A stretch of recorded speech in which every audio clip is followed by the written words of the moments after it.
You're listening to the Telltale Channel.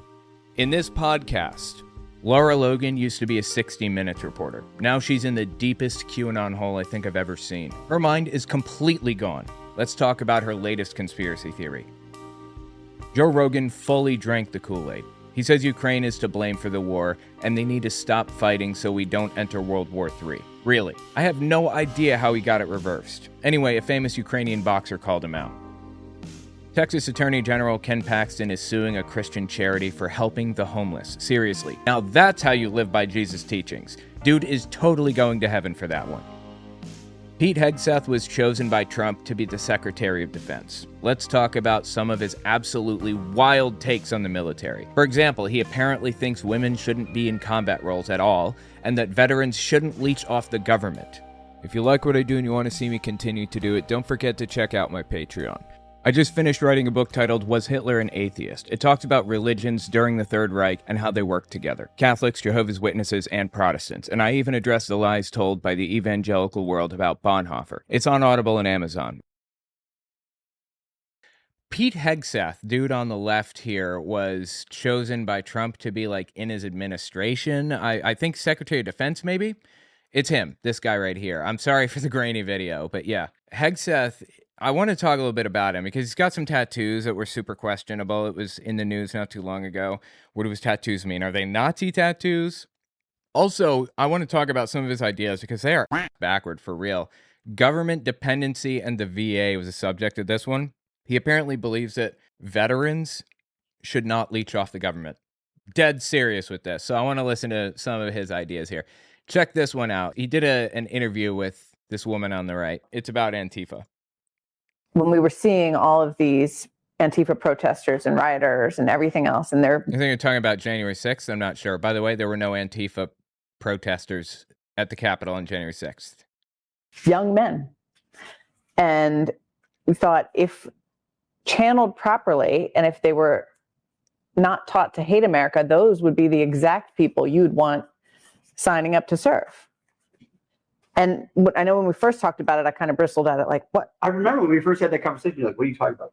Like, this is kind of veiled language, what they're saying here, but it's actually very disturbing what they're laying down. Just keep listening, and I'll talk about it in a minute. And then it's true. And you were like, no, they just have this instinct and this energy to pour in and fight for something. And because they're taught that America is bad, they're fighting for the wrong thing. FYI, no one thinks America is bad, quote unquote. I mean, people think that there's like a systemic problem, like a systemic racism in the system that we are operating within. There is. Are you kidding? Of course there is. That doesn't mean that America is inherently bad, cannot be good, and must be torn down. Like, I don't know what the point is here. Yeah, there are bad qualities about the U.S. government. Of course, he agrees with that. Everyone agrees with that. What is the complaint even here? But what an asset they could be. And just showing that's the instinct of young men. And that's the instinct of young men. I remember sitting there with a riot shield, looking at these guys and being like, wow, I totally disagree with these guys. And by the way, there's a lot, they're racist and they're saying these terrible things to my guys. And you read about it in the book. Antifa is racist, okay? But they have guts. They're pretty brave. They believe in what they're doing. Okay, here's the problem with what he just said. He does not like Antifa. In fact, he hates Antifa people. I just want to make that clear, if it's not already obvious. First of all. Second, Antifa is not an organization. It's an idea. I don't want to go down this whole rabbit hole here, but in Germany in the 1930s, there were a couple of groups. There was the Nazi group, was very prominent. Actually, there were a bunch of groups, but these were some prominent ones. There were the Nazis. They had brown shirts that Hitler would send around to rough up political opponents and storm trade union halls and cause issues for everybody. And then there were the communists, and the communists were just as violent as Nazis. They would trade punch for punch, shot for shot, quote unquote, with the Nazis. They were just as ready to commandeer the government in Germany and everything. They wanted to give up democracy just as bad as the Nazis. They were really terrible. And then there were the Social Democrats. It was a Social Democratic Party, and they were kind of left-leaning, very similar to my political ideology, actually, is Social Democrats. Near identical, actually, like Bernie Sanders kind of ideals or whatever.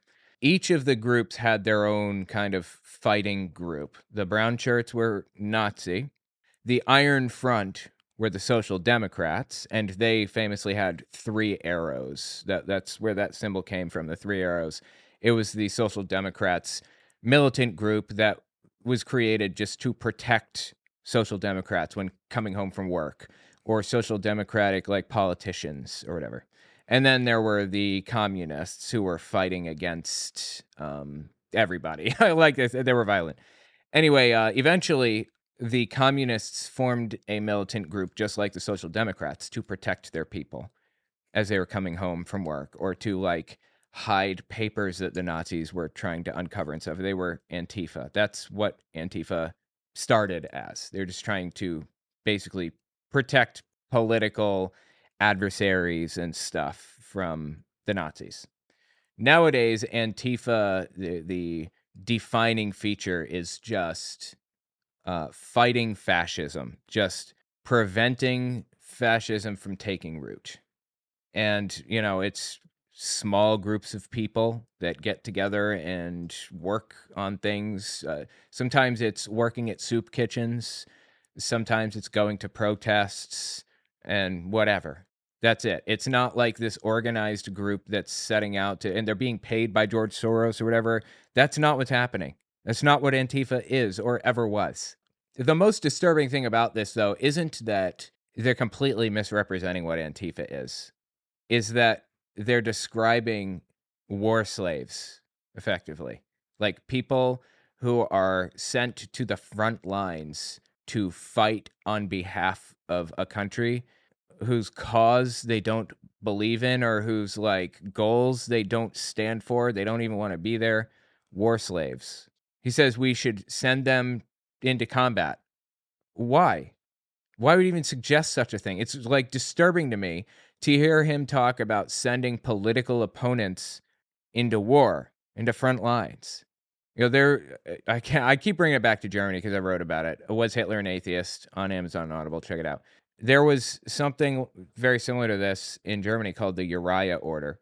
Pastors that did not support Hitler openly, or those who actually opposed Hitler actively, they found themselves in very inconvenient situations. They were drafted to fight in World War II and sent to the most dangerous parts, the most dangerous areas of the fighting as chaplains. And they moved the chaplains that he didn't like to the front. The Uriah Order. It's really hard to find information on that, by the way. Good luck. I only know about it because I read so much about the subject. Anyway, it feels to me like that's what Pete Hegseth is talking about right now. Oh, look, he wrote a book. What is this book called? The War on Warriors? Really? Okay. You've got to do it along all 3 levels. I mean, tactically, first of all, you have to untie the hands of warfighters, get the lawyers off the front lines or off the backs of guys. Brother, do you know why lawyers are quote unquote on the front lines? To prevent war crimes. You telling me you want to unshackle the soldiers so they can just commit war crimes brazenly? Holy Always going to be Army lawyers, I get it, but they need to be defending our troops more than trying to prosecute them and creating all these complicated laws that say, even in a civilian environment, in a complex neighborhood, if you kill one civilian, you're the bad guy. Are you kidding me? Yes, you are the bad guy if you kill a civilian. Civilians are not legitimate military targets. Everybody understands that. Like, even Russia understands that. Everyone understands it and agrees to it. It's part of the Geneva Conventions, the agreements that the international community came to after, I think, World War I, and certainly after World War II. It was formalized and added to it and everything. These are rules of war. Everybody knows this. You don't kill civilians. What is wrong with you? He wants to make it easier to kill civilians? Am I hearing this? You can't fight and win a war that way. Operationally, you need to have, battalions and brigades. Yep. That's how military is structured. Where these lieutenant colonels and colonels are totally invested in having the backs of their guys. Well, I don't think they should be invested in having the backs of their guys. I think they should be invested in I mean, we're talking lieutenant colonels or colonels. Those are, well, I think he said these are people over battalions, right? Just to kind of draw this out for you, you have, let me pull up the chart. This is how the military is structured. This is the modern U.S. military, how the modern U.S. military is structured. At the bottom, you have a squad, roughly 6 soldiers, 6 to 10 soldiers, and is commanded by a sergeant. And then you have a platoon, which is 4 squads, say, led by a second lieutenant. Then you have a company or a battery or a troop, which is 4 platoons. Platoon is 4 squads. A squad is 6 soldiers. So a company is commanding about 200 soldiers, 1 or 200, and is commanded by a captain, a first lieutenant, or a major. A battalion is 3 to 5 companies, roughly 1,000 soldiers, commanded by a lieutenant colonel. And a brigade or a regiment is about 5,000 soldiers, 3 to 5 battalions, and is commanded by a brigadier general or a colonel. Brigadier general is a 1-star general. You have 4-star general, 3-star, 2-star, 1-star, and then you have colonel. Above brigade or regiment, commanded by colonel or brigadier general, you have a division, which is 3 brigades, 15,000 soldiers, commanded by a 2-star general or a major general. And then you have a corps, which is 2 or more divisions, about 45,000 soldiers, commanded by a 3-star general. And then a field army. Last use was in Desert Storm in 1991. 4-star general, 50,000 or more soldiers. And then you actually, in the U.S., you have 5-star generals, which is a rank only appointed during times of war because the general has to have a higher rank than everybody in the field. Everybody. There has to be somebody that's commanding the army. So no matter who comes on the field, this general with 5 stars will be the guy in charge, basically. That's the only time they appoint 5 stars. Anyway, Pete Hegseth is saying that a colonel or a lieutenant colonel, so somebody that's commanding 5,000 soldiers, basically. He's saying someone over 5,000 soldiers should have their backs no matter what. No, that should be, he should not have their backs. He should have the backs of the civilians in the region and the back of the United States. He should be looking out for the legality of everything that's happening, making sure that all of the orders are legal and that no international treaties or laws or whatever are being broken by what they're doing, like just murdering a bunch of children, for example. That's what a colonel should be doing. You know, talk about somebody who's looking out for their guys? Squad leader, platoon leader, hell, even a company leader. But even then, they should be very focused on making sure civilians are not murdered wantonly. They should make sure that prisoners of war are protected under the Geneva Convention, that they're not just killed outright. There's a process for all of this. And the reason that there's a process is because we expect the same courtesy by enemy troops. That's how Geneva Conventions work. You sign on to a certain level of the Geneva Convention. I don't remember what they are, like Title I, Title II, 3, 4. And the highest one, I believe, says you will not engage in torture. You will not kill your prisoners of war. You will not kill civilians. You will not use biological weapons. You will not, all this other stuff. A lot of countries have agreed to the highest level, but not enough. I think the U.S. is like the second highest level. For the record, we agreed not to torture people. But, you know, I guess that kind of happened. Anyway, I think every single country has signed on to the Geneva Conventions, every one of them, to my knowledge. And what he's describing here, what Pete Hegseth is describing, is violating international law. He says we should get the lawyers off the front lines and make it so that the colonels or the brigadier generals or the lieutenant colonels or whatever cover up crimes of their people. That's what he means when he says they should have the backs of their guys no matter what. Yeah, they should. That doesn't mean covering up crimes. If you kill one civilian, you're the bad guy. You can't fight and win a war that way. Operational. You can, because people do it all the time. Really? Fight and win a war that way.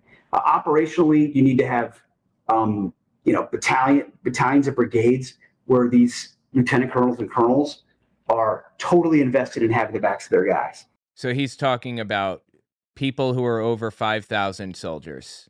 lieutenant colonel or colonel, talking about 1,000 to 5,000 soldiers. And know exactly what they're doing. And know exactly what they're doing, right? Anyway, that's Pete Hegseth, and he's like, he is an endless source of psychotic ideas for the military. Absolutely nuts, some of the stuff he believes. Here's another brilliant idea from Pete Hegseth, Secretary of Defense, future Secretary of Defense. I'm sorry, wait, Pete was a major? Really? I didn't know that. Major, yeah, it's the oak leaf is their symbol, and he commanded a company, basically. Huh. I believe major is above captain.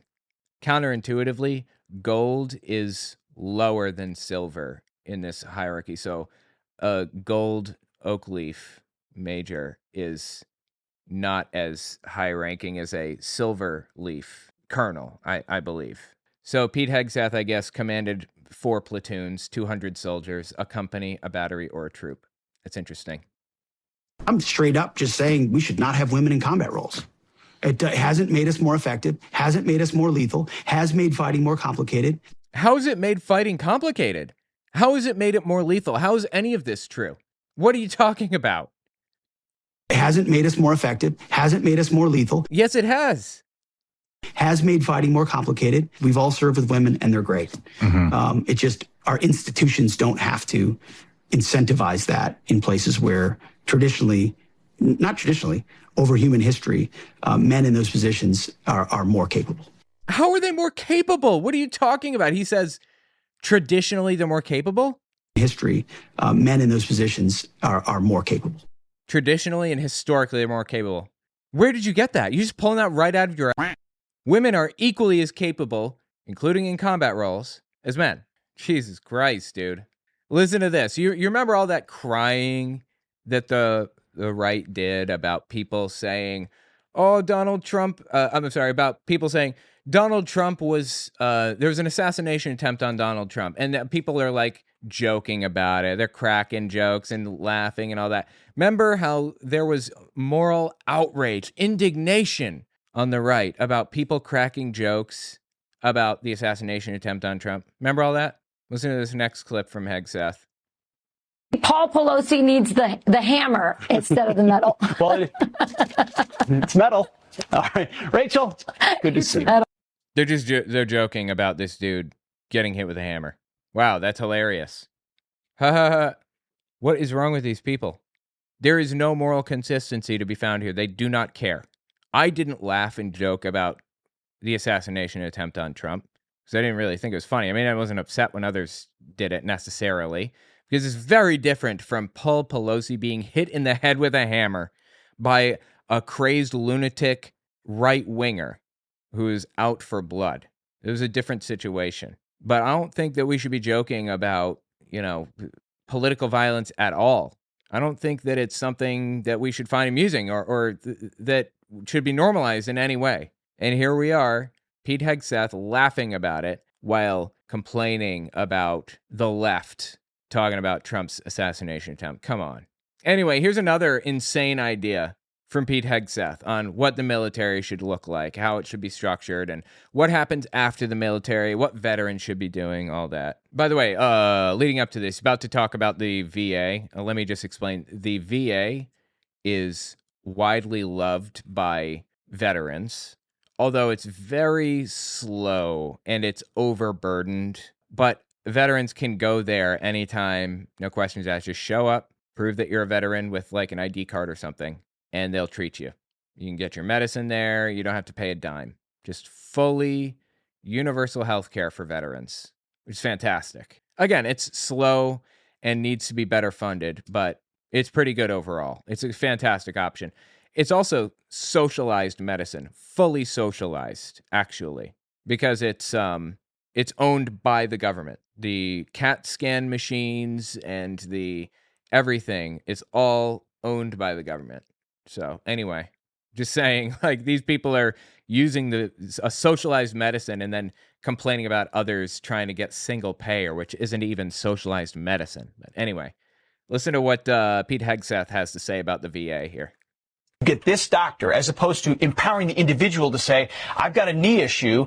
Dr. Jones down the street could help me with it, and the dollars could follow me to get that addressed. We're still getting on lists. to get to see their doctors? Fortunately. Look at this. Veterans granted disability compensation. If you compare after World War II, 1.5 million veterans, 2017, 4.5 million veterans. This is a really complicated discussion. This is about disability ratings, which isn't always necessarily tied to healthcare, but the idea that the healthcare you get is about service-connected disabilities. If you're I'm not sure what he's talking about. No, if you're a veteran, you just go to the VA and get treated, to my knowledge. I mean, my mom wasn't wounded in the military, and both my parents had VA benefits. Disabilities. If you go to war and you get injured, we'll take care of you.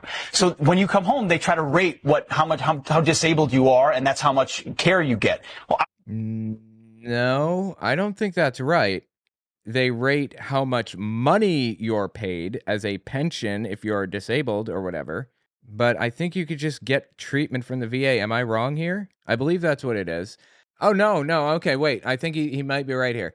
Apparently, I don't know if this is new. Maybe it was different when I was little. I don't know. Or maybe I'm just like misremembering, but the VA will only treat you for things that are service connected.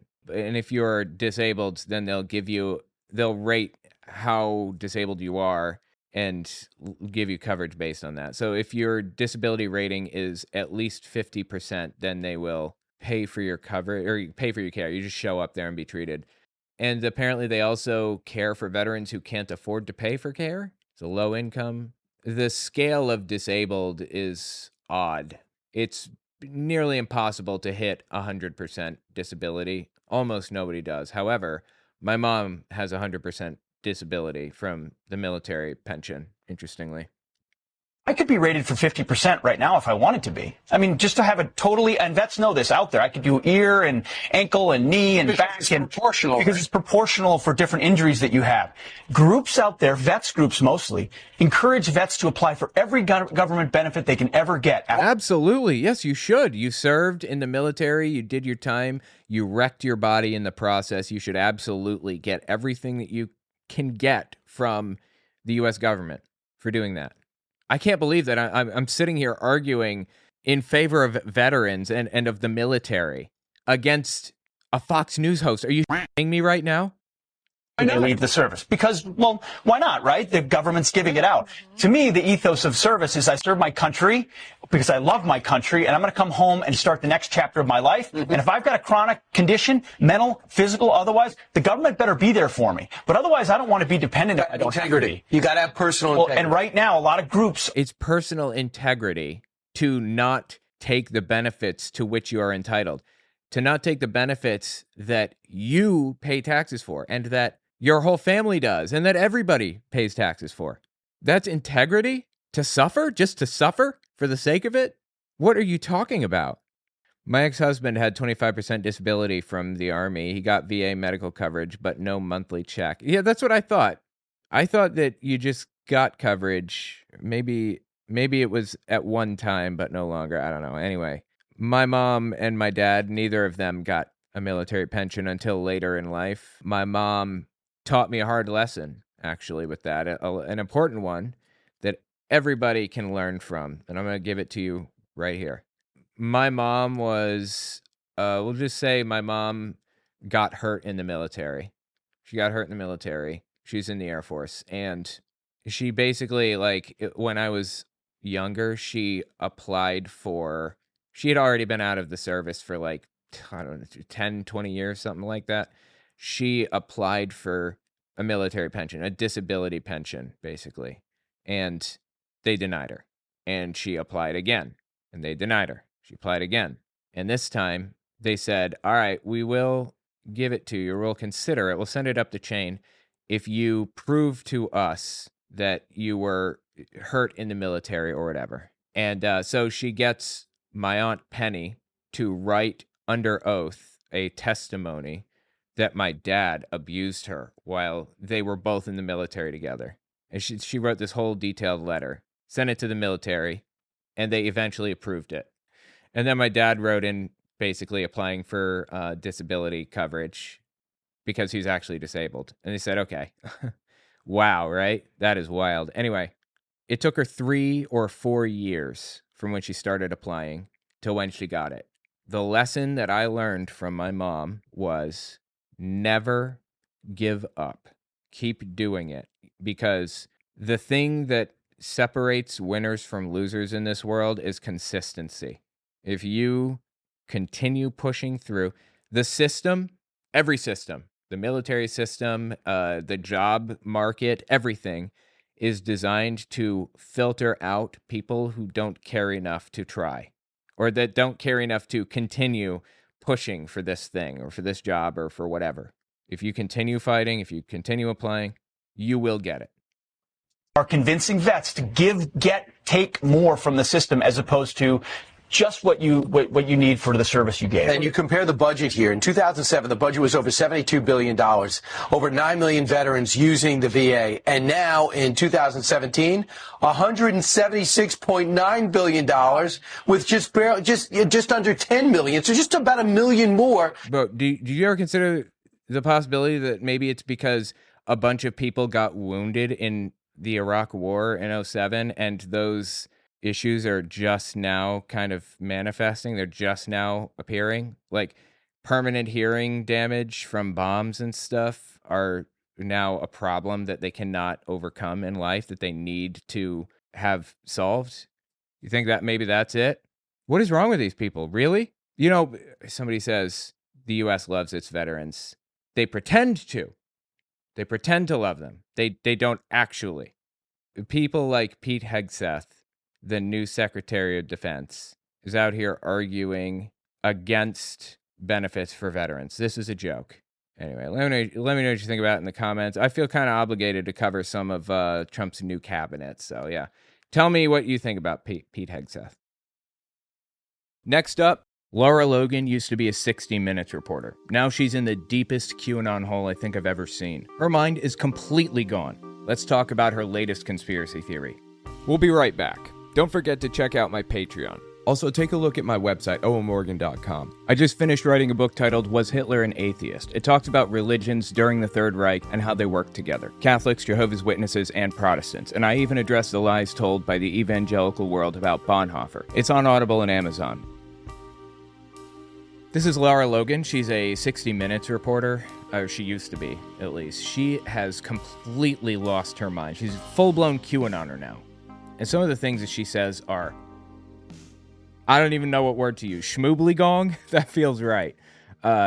Let's talk about her. This is Lara Logan on Stu Peters' TV show. Stu Peters is a full-blown, self-avowed, open Nazi. So listen what she says here. By the way, this one is an old one. I'm just working up to watch the crazy stuff she said, because I can't put the crazy stuff at the start because I get demonetized. So I have to take it. I got to ease you into this. All right, listen to this. We live in a nation of potential collaborators. And if we don't reduce the price of standing up, if we don't make it less costly and encourage more people to stand. Stand for what, I hear you asking? This is all anti-vax BS. She believes that Fauci created the virus in a lab specifically to hurt people or something, and that everybody around her, her neighbors and everyone, is looking for an opportunity to turn her into, like, the government for not getting vaccinated. Like, get a grip. Stand. That is what lies ahead for all of us. When they come and say, who were the ones who voted for Trump? Who were the ones with Trump signs in their front porch? Who is going to do this? Who is they? Who were the Proud Boys? Who were the Oath Keepers? When they come to, who wouldn't comply? Who were the journalists? Are you kidding me right now? Really? This is coming out of the mouths of people who voted for Donald Trump, who are avowed open Trump supporters. Like that's their whole personality. And Donald Trump talks about making it easier to prosecute journalists. You got to be joking. Who are the journalists who didn't get a vaccine? When they come for us, our neighbors will be raising their hands to lead the killing squads to our doors. This is just, dude, it's so, I don't even know what to say about it. It's insane. Love the screenshot though. Top tier. Anyway, point is, she's unglued from reality, straight up. Now let me walk you into the new conspiracy theory, because we're, a couple minutes into the video, and I feel that we're out of the territory where it's, possible to be demonetized for it. She had a conversation with Russell Brand, and I censored a lot of it because, oh my God, it's psychotic and really messed up. Listen to this, what she had to say to Russell Brand here. So now we've got kids growing up thinking that it's possible for boys to have children. I don't know what she's talking about. She's confusing sex and gender. Nobody believes that biologically, like people with gametes that match up with a male, nobody believes that that person can get pregnant. I mean, is that the problem? Literally nobody thinks that, okay? Right? Men can give birth and menstruate and can chest feed as opposed to breastfeed. Well, nobody uses that term. The first time I heard the term chest feed was from Lauren Boebert. Why would anybody say chest feed instead of breastfeed? I mean, men have breasts too. What is wrong with these people? They're just like making up. I was watching a Dark Matter 2525 video recently. He's pretty cool. Haven't watched him in a while. I figured I'd dip my toes in there. A little shout out. Anyway, he was talking about how he used to, I'm trying to think about how to put this. He was talking about how some people look for things to be upset about. Like there are examples of, atheist content creators throughout time who have looked for any cross necklace on TV shows or any example of them saying a prayer before a meal or whatever. Just look for any little thing and make it the biggest deal out of it, right? That is what these people are doing about, trans things, left-leaning things, left-leaning anything. Except not only are they complaining about like a little cross necklace or something that someone's wearing, they're complaining. It's not even on that level. Now they're complaining about things that didn't happen at all. They're just making things up to be upset about. Like now, Lara Logan isn't the atheist complaining that somebody's wearing a cross necklace. Now she's an atheist claiming that there are like Christian death squads out hunting for atheists, going door to door with guns and like, taking them out on a 1-by-1 basis, like on a neighborhood scale. It's completely fabricated. This is not happening. Nobody is saying chest feed. Okay, nobody is saying babies. I heard that recently. Instead of saying babies, somebody like Lara Logan, I don't remember, it wasn't her, but some right-winger is complaining that people are saying babies instead of babies. It's so stupid, it's comical now. Literally nobody is doing that. Not one human being, okay? Oh my God. Anyway, that's the level that she's at right now with this. Right? Men can give birth and menstruate and can chest feed as opposed to breastfeed. Nobody says that. Well, when you go to the darker realm of that, Russell. The darker realm. If you go into the darker realm on the dark web and you go beyond what we see on the surface in our society, you will now find images, and I know this through the counter-trafficking work that She does not do counter-trafficking work. She's a QAnoner and spreads QAnon conspiracy theories and calls herself an anti-human trafficking blah, blah, blah. She's completely full of shit. There are actual, I'm going to get to the video, but I have to lead up to this, okay? There are actual organizations that deal with human trafficking, like real human trafficking. And QAnoners, drew a lot of attention to the human trafficking problem. And these organizations that deal with it, the government organizations, these nonprofits, specifically said, please stop reporting this because it's flooding our systems and making it harder to investigate actual real cases of human trafficking. One of the big QAnon claims is that 400,000 kids go missing every year in the United States. That's not true. It's just made up. I don't remember exactly what it is. It's been a while since I looked, but it's in the hundreds of thousands of reported cases of missing kids. But when investigated, it's found that those reports included ones that were closed, like the kid was recovered. Like little Timmy wandered off while his mom's looking at earrings at Claire's, and he climbs into the Baskin-Robbins tub to eat ice cream, and she's looking all over for him. The cops come, they write a report, and they turn around, and there he is in the ice cream tub. And the report's already written. It counts toward her number of 400,000, or QAnon's number. Also, the vast majority of those were runaway teens that were in really bad situations and just left their house and never came back. I guess you could say I was one of those. I mean, there wasn't a police report on me, obviously, but I left when I was a teenager. Yeah, I mean, multiple times I actually left my house and just went somewhere else because I was dealing with my dad. And I did have the cops called on me a few times for leaving. So multiple police reports in a year on me for just like not being there. I was reported missing or whatever. That's just one basic example. Now, how many people actually go missing in the US? It's hard to quantify, but there are organizations that have tried. How many children go missing in the US every year? I don't remember what the number is, but it's about 500,000 children go missing every year, but nearly all of them are found. 90% of them are runaways or parental abductions. There are about 3,000 attempted snatchings per year. That's what I'm reading. Again, this is really difficult information to find. I will do more research and I'll put it on screen if you're curious after the fact, like when I'm doing the editing for this. But the point is that let's say 90% are found or recovered otherwise. Like the kid was a runaway teen, it was a parental abduction or something like that. So we're looking at, say, 500,000 abductions per year or kids going missing. So we're looking at 50,000 kids that are not accounted for. That is a far cry from 400,000. That's the point, okay? So this whole human trafficking work she does thing, this is just made up nonsense. She doesn't do human trafficking work. She pretends to be some kind of a justice warrior for missing kids when she makes up like what she's about to say. That I do and the people I work with, you will now find images of toddlers who are pregnant. Toddlers that are pregnant. Really?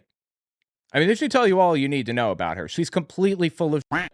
Every word out of her mouth practically is nonsense. Does she know how the human body works? You know what's really disturbing? The fact that she thought about it in the first place. That she sat there and thought to herself, and she didn't see this. She didn't. Was she told it by somebody? I don't know. But somebody, her, I assume, sat there and thought to themselves, I bet that there are toddlers that are getting pregnant. Why would somebody even think about that? Whoever is sitting here thinking about this needs to be investigated, unironically. This is real disturbing. This is like Matt Walsh famously saying there were like millions of kids on puberty blockers or on hormone treatment or whatever it was. Millions. And it turned out to be like 3,000 or something. I don't even remember. It's been a while since I looked that up. Okay, so tell me more about these fictitious pregnant toddlers. God, she's disgusting. Of toddlers who are pregnant.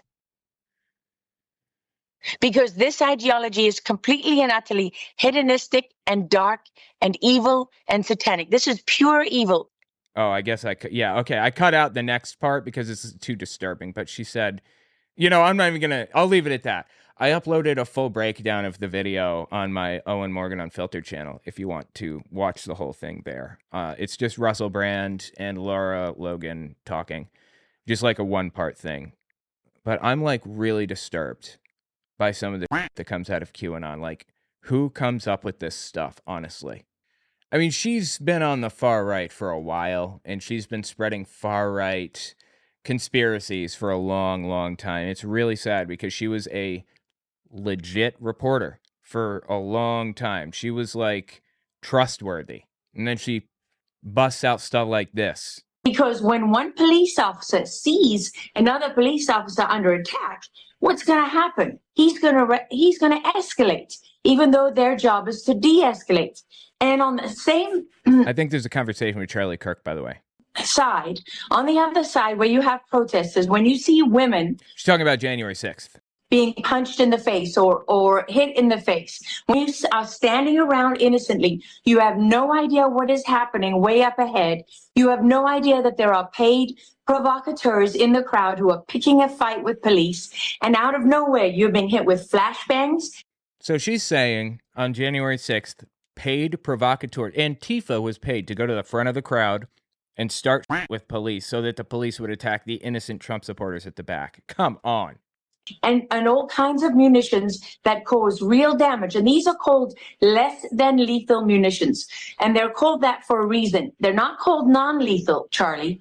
That's true. Yes, there are things such as less lethal. Like, I don't understand.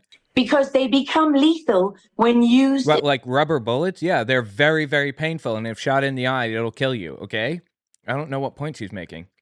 When used in certain circumstances. So when you look at that West Tunnel where so much of the violence happened, when those munitions are used in that environment, which is a confined space where nobody can go, the police are pushing from one side, and there were people whose job was to push from the other side. Provocateurs, right. Antifa, totally. To capture people in between. What they're doing is they're hoping that people get injured, and they're hoping that people get killed, because that feeds the narrative. Oh my God. So in information warfare... Look, this is really interesting to me, okay? I'm going to make an argument to you, and you tell me if you agree or disagree in the comments. QAnon is a rebranded Nazi death cult. Now, let me lay out the argument for you.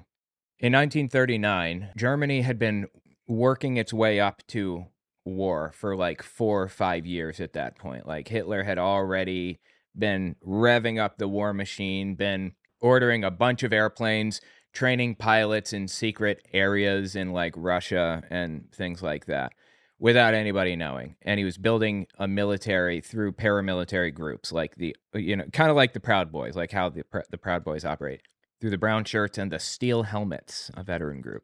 Anyway, when the day came that they wanted to wage war, Hitler had planned it out that he was going to invade Poland first. So what he did was found a few cases of Germans being persecuted on an individual basis in Poland. And if he couldn't find many, then he would fabricate some. This happened. The German government, Goebbels, Hitler, and others, fabricated fake attacks on Germans in Poland. Like some guy got his arm broken or something. And they claimed they had to invade to protect the German people in Poland because the Polish were like mistreating Germans. Blame it on the other person. When you do something wrong, blame it on them, saying you're doing this to protect yourself. Claim self-defense. That's my first level in this argument, my first tier, if you will. Now, here's another one. In 1902, there's a document called the Protocols of the Elders of Zion that was released piece by piece in newspapers across Tsarist Russia. A guy, I don't remember the guy's name now, but he compiled it into a book, a full book. And the document basically claimed that there was a group of Jewish elites, elders, that pulled strings like puppet masters all around the world, and they were trying to take control of world governments by replacing the people at the top of these 7 areas of society, like business, the economy, the government, the military, so on and so forth, religion, family. It's called the, now Christians call it the 7 Mountains Mandate. Christians have taken that. I mean, Christian nationalists took that and implemented. Like the plan that Nazis claimed Jews were doing, Christian nationalists of today took that plan and ran with it. That's what they are doing now. Anyway, Protocols of the Elders of Zion, it laid out this whole thing. Now, how was this document discovered, I hear you asking? They claimed that they found it on a dead Jewish soldier. Instructions for how to take over the government and society. The Jewish plan for world domination found on a dead Jewish soldier. Fascinatingly, this is during the BLM protests, not during like January 6th, but here's a picture of a contract, quote unquote, that was supposedly discovered, quote unquote, on a black rioter during the George Floyd protests. It's a contract between this supposed rioter and George Soros. Not for nothing, George Soros is a Jewish guy that survived the Holocaust. I'm just, floating that. Here's another picture of, I think maybe the back. Rioters issued orders from Democrats. A rioter accidentally dropped this. Oops. Does this sound familiar to anybody else? QAnon is a rebranded Nazi death cult. That's what it is. I'm telling you. And look, they even faked like signatures here of George Soros. My point is that the Nazis used strategies as old as time. This stuff has been around since forever.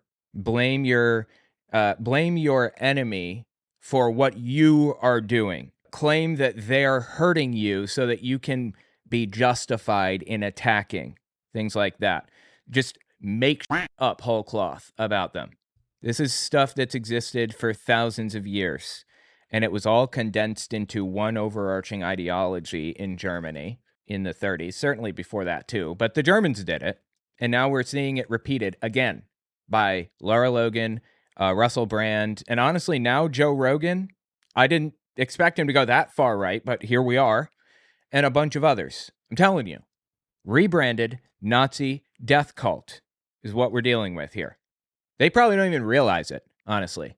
They're probably just as big of suckers as anybody else in this whole system, being suckered by the propagandists that are pulling their strings and being suckered by the propagandists that are taking advantage of them and making fools out of them. I'm just not sure if Lara Logan is a sucker or a propagandist. Listen to this one. This is from July 13th, 2024. No, actually, I'm not sure when this one is from, but it's from a while ago, a couple years ago, I think, at least. Back a little bit further. Who got Jimmy Carter elected? Dude, is she in a car right now? I think she's sitting in a car. You know, if you remember, he was elected because of the Iranian hostage crisis, right? And what did they do? The CIA got their friends in Iran to make sure that those hostages were not released. And that was the number one issue on which he came to power. Okay, wow. This is an interesting conspiracy theory. So she claims that the deep state, quote unquote, this secret cabal of people at the top who are pulling strings like puppet masters, got Jimmy Carter elected. He was a one-term president. Who was the president when Jimmy Carter was running for office? I don't remember. Nixon? Was it Nixon? Oh, no. Okay. God, I forgot that Gerald Ford took over for Nixon. For some reason, I thought he took over for someone who had been assassinated. No, it went Nixon, 1969 to 74. Then Gerald Ford, 74 to 77, his VP. And then Jimmy Carter, 77 to 81.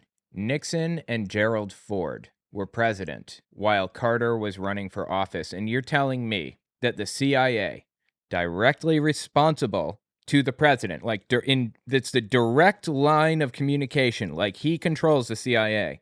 You're telling me that under his direction, he instructed the CIA to make it more difficult for a Republican to win? You're telling me that under a Republican administration, they instructed the CIA to make it more likely that a Democrat would win the presidency? Really? Yeah, this is populism. I was watching the Young Turks not too long ago. They're right-wing now, sadly. I hate to say that, but Cenk was saying he's a populist, and a populist is somebody that wants things that are popular. No, it's not. That is not what a populist is. A populist is somebody that appeals to the lower to middle classes and creates a divide kind of between the proletariat and the bourgeoisie, basically. There's a divide between the rich and the poor. And, the more populist you go, the wider that divide gets. Right-wing populists, taken to its logical extreme, right-wing populism leads to Nazi Germany. Taken to its logical extreme, left-wing populism leads to Russia, like Soviet Union, where they basically killed their entire aristocratic class. Middle class and up were all killed or jailed or whatever. And everybody all the way up the chain came from the lower middle classes, or in some cases, the middle class. That's what populism, taken to its logical extreme, leads to. Now, I'm not opposed to the idea that there are people at the top, like the Koch brothers, that are setting out to control things and make conditions better for themselves. I totally agree with that. But to make your entire identity into this and go to the absolute extreme, the way that Lara Logan is, you've got to keep yourself in check, man. Like, holy Christ on a cracker. And by the way, just for the record, you know where the word cabal comes from? It comes from the term Kabbalah, which is the Jewish, it's basically like a form of meditation, a Jewish form of meditation. There are some mystical claims about it, like old Kabbalah masters could, perform telekinesis and mind reading or whatever other stupid thing. But, that knowledge was lost to time. But if you become a Kabbalah master, then maybe you can, whatever. Yeah, it's just complete nonsense, obviously. But, it's a form of meditation, and meditation's generally good. So, okay. The word Kabbalah was based off of Kabbalah. The point is, even the language used by the right-wingers goes back to anti-Semitic nonsense. Rebranded Nazi death cult. I'm telling you. Anyway, keep listening to Lara Logan here. On which he came to power. So when you start to unravel these relationships, what you find is that there are factions in every part of the world, which may explain why people like, for example, Adolf Hitler, before the Second World War, where did he go? He went all over the Islamic world, right? Before the Second World War? What are you talking about? Hitler went all over the Islamic world? I don't remember that. I know when he was in control, he couldn't go to Palestine or Israel. He couldn't invade because there's a big sea between there and Germany. So he would either need aircraft carriers to bring his tanks and his jets and everything over to do a full-scale invasion, or he would have to go through like 16 other countries to get there, Turkey and everything else. So Hitler knew that he couldn't make his way to Palestine.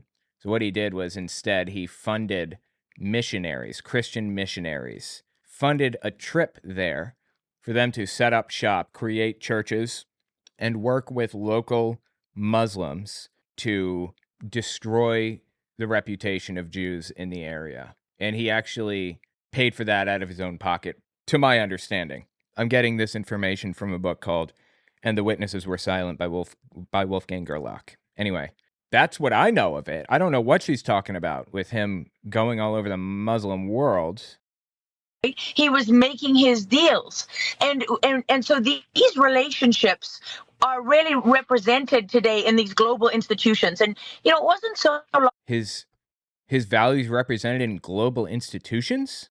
And so these relationships are really represented today in these global institutions. And, it wasn't so long ago, maybe 20 years ago. You know why? I'm sorry. I know I keep stopping. We're going to step back and listen to it in its whole context. But you know why, Muslims in the Middle East hate Jews so much? 2 reasons. One, because Israel claims to be a Jewish state, and as such, believes in the supremacy of one ethno-religious group over another, effectively an apartheid state, mistreats Middle Easterners, Arabs, Muslims and things, mistreats them terribly within its borders, keeps fighting offensive wars to take more territory and claiming that they're defensive wars while still claiming territory. That's how they got the Golan Heights and things like that. That's one reason, because Israel, it's making a complete ass of itself on a world stage. I mean, that's not even the right term for it, but they're awful right now, what they're doing. And also because Russia, the KGB in the 1900s, between like 1940 to 1990, basically, from the start of the KGB onward to the fall of the Soviet Union, printed off copies of the Protocols of the Elders of Zion and handed them out door to door in the Middle East, like in Palestine and Iran and that whole region.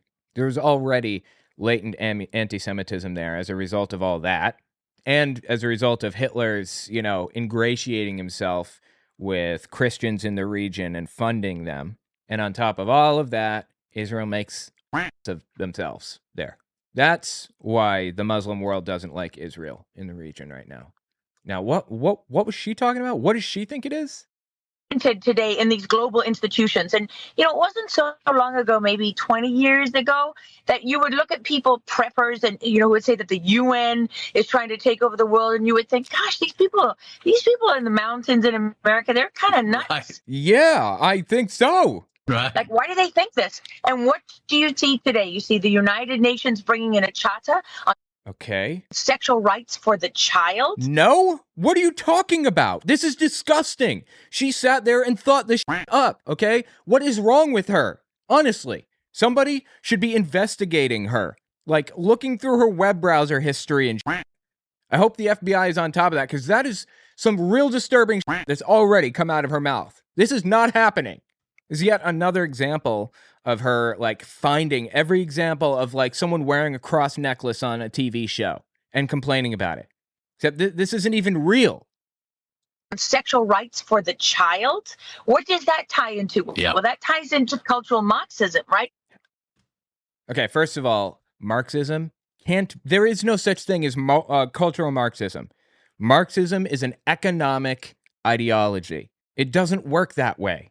And for another thing, I'm not sure what that has to do with what she's talking about here, like the UN doing that, which I don't even think they did. I doubt it, but okay. Say they did. What does that have to do with Marxism? What are you talking about? I don't understand. Which they now try to tell you is a buzzword of the far, far, far evil right. Yeah, it is. It's been a buzzword for the far right since Hitler. I mean, he talked about hating communists and Marxists like all the time. Are you kidding me right now? That's how he came to power, was demonizing Marxists and communists. You know, Martin Niemöller, the leader of like the church that was oppositional to Hitler, famously wrote a poem. First, they came for the communists, and I said nothing because I wasn't a communist. Then they came for the socialists, and I said nothing because I wasn't a socialist.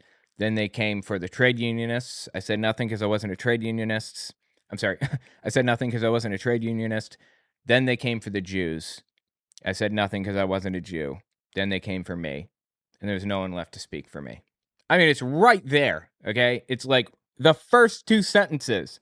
He points out all the way back then that Hitler was demonizing, executing, and imprisoning communists and Marxists, quote unquote.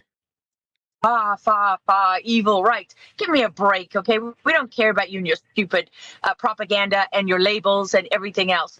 I mean, like, I'm literally just quoting Hitler right now. So I don't know what to tell you. Cultural Marxism was imported to this country by the Franklin Institute. Do you know that Hitler actually came up with the term cultural Marxism? Seriously. He called it cultural Bolshevism. Bolshevism was the political party that eventually became the Communist Party in Russia, the Bolsheviks, The Bolsheviks is what they were called. So yeah, he talked about cultural Bolshevism all the time. This is a direct quote from Hitler. I mean, she's invoking him here. She's saying that the left is like Hitler or whatever. I'm just pointing out that she's literally quoting him. Imported to this country by the Franklin Institute shortly before the Second World War, because essentially what had happened is the Bolsheviks realized that because... Oh, she knows the word Bolshevik. That's interesting. That tells me she probably knows she's full of shit, right? Essentially what had happened is the Bolsheviks realized that because of the American dream, the American worker, the proletariat in this country was never going to be a reliable partner for Marxists. I don't understand. What the hell is she talking about? Like, I'm trying to tie this all in. Is she saying that the Nazis were Bolsheviks? They weren't. They hated the Bolsheviks. That was like their rallying cry. Proletariat in this country was never going to be a reliable partner for Marxists. So what did they do? They switched. They shifted their emphasis to cultural Marxism. And this it's just bullshit. These are now, if you look at the Franklin Institute, who partnered, by the way, with Columbia University, what is Columbia University doing and pushing today? It ain't journalism, that's for sure. Yes, it is. Columbia University, they're famously like an Ivy League, old institutions that existed for a long time. If Columbia University isn't credible, then who the f*** is credible? Columbia University is pushing Marxism? Columbia University doing and pushing today. It ain't journalism, that's for sure, right? And so when you start to look at these relationships, you can find all of this. It's historical record. Nobody has to take my word for it. Well, I'm not taking your word for it, and I happen to know for a fact that you're completely full of shit. I'm not sure if she is the propagandist or the sucker. Which one?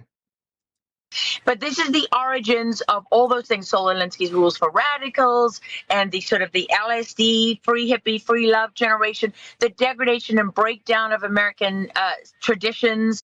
Wow. Okay. Wow. Hippies evil. Okay. I didn't have that on my bingo card. She's saying that hippies, embodied Marxism or something? You know what I think the hippies embodied over anything? Freedom. The freedom to do what you want. The freedom to love others, to enjoy life and have a good time. YOLO. That's what they embodied. YOLO. And political change. No more killing. Get out of Vietnam. I think the hippies, if they stood for anything, it was those things. But no, it was cultural depravity, apparently, according to Laura. I'm sorry. I keep thinking Lara Loomer. It's Lara Logan. Lara Logan. The sort of the LSD, free hippie, free love generation, the degradation and breakdown of American traditions and American society. So you find those origins are rooted in a global organization. And if you take a step further back, what else do you find? Well, way back in the early 1900s, Lenin sent his emissaries all over the world to identify fissures in foreign societies. If you don't know the history, just real basic in a nutshell, Russia in October 1917, Russia had a big revolution. It's called the October Revolution, I think. And the Bolshevik political party had a violent revolution where they overthrew the government and just murdered a bunch of people, just wholesale. Started executing anybody that basically made above a certain amount every year. I mean, it was crazy. They murdered their entire middle and upper class. And, communists at the time were genuinely, actually disturbingly bad people. It was like a bad ideology, actually. We can talk about communism today and what it means and all of that, but at the time it was bad. So Lenin was the leader of the Bolshevik Party, and he led the revolution and was the first political leader in the new political order, which is like the Soviet Union. I think in 1918 is when he took over, 1917, 18, and he ruled until like 1922, I think, and then Stalin took over. Hitler got his start in like 1920, and he starts growing his own movement there in Germany. So it all kind of happened at the same time. Anyway, Lenin was just a bad person, like a really bad person, genuinely terrible. Now, what about him? Sent his emissaries all over the world to identify fissures in foreign societies. So in America, they identified race, which is why you will see Marxism so closely associated with the civil rights movement, right? And with people of color and so on. Look at where those things are going today. Okay, wait. Are you telling me that we shouldn't be supporting people of other races and their civil rights because that's communist? Are you for real right now? I don't even know what she's saying is true. Like, this sounds completely made up to me that Lenin planned to whatever. I mean, Lenin was only in control for like 4 years back in the 1920s. Why are we even talking about Lenin? Stalin ran things from 1922, I think, all the way to like 1955. He was the main adversary for, the better part of every, like the mid 20th century. Aside from all of that, like, are you telling me because communists thought that racial strife was a problem in the United States that we should not fight for racial equality? If that's even true? What is wrong with you? What are you thinking? Everything out of her mouth is insane. And again, I didn't even play some of the worst stuff. God, it was really bad. Talking about babies and everything. Who comes up with this stuff without vomiting? Who sits there and thinks about this? I think about it as little as humanly possible. My God. Get help. Really. Get help. Anyway, tell me what you think about it in the comments. She is gone. Next up, Joe Rogan fully drank the Kool-Aid. He says Ukraine is to blame for the war, and they need to stop fighting so we don't enter World War III. Really. I have no idea how he got it reversed. Anyway, a famous Ukrainian boxer called him out. We'll be right back. Don't forget to check out my Patreon. Also, take a look at my website, omorgan.com. I just finished writing a book titled Was Hitler an Atheist? It talks about religions during the Third Reich and how they work together. Catholics, Jehovah's Witnesses, and Protestants. And I even address the lies told by the evangelical world about Bonhoeffer. It's on Audible and Amazon. Joe Rogan had some things to say recently. He says that Ukraine is responsible for the Ukraine war and that they are going to cause World War III if they don't stop. I mean, you cannot make this up. Listen to what he had to say here. This is nuts. The world we're living in now, and that's LA, and that's New York, and that's a lot of places that got f***ed up by incompetent people. I don't know. I just feel... Dude, I love New York. What are you talking about? New York City's the best. Yeah, there are corrupt scumbags in office. Of course, there always are. But what's he complaining about? For knowing, like... Pull this microphone. I feel safer knowing that Trump is in office. I do too. I feel great about it. Like, I just... What are these people smoking? What I don't feel safer is right now they're launching missiles into Russia. Yeah. How are you allowed to do that when you're on the way out? Like, the people don't want you to be there anymore. Bro, you think that Biden is doing that? You think Biden is one launching missiles into Russia or whatever?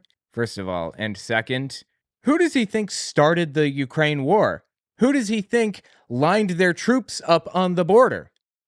Be like some sort of a pause for like significant actions that could potentially start World War III. Maybe that would be a good thing that we would like to avoid from. I wonder if he felt the same way when Trump was on his way out the door. Do you think he cared about that? No, I mean, the president's elected for 4 years. The president has the right to and should be able to make decisions for the whole 4 years. There isn't like a pause period there.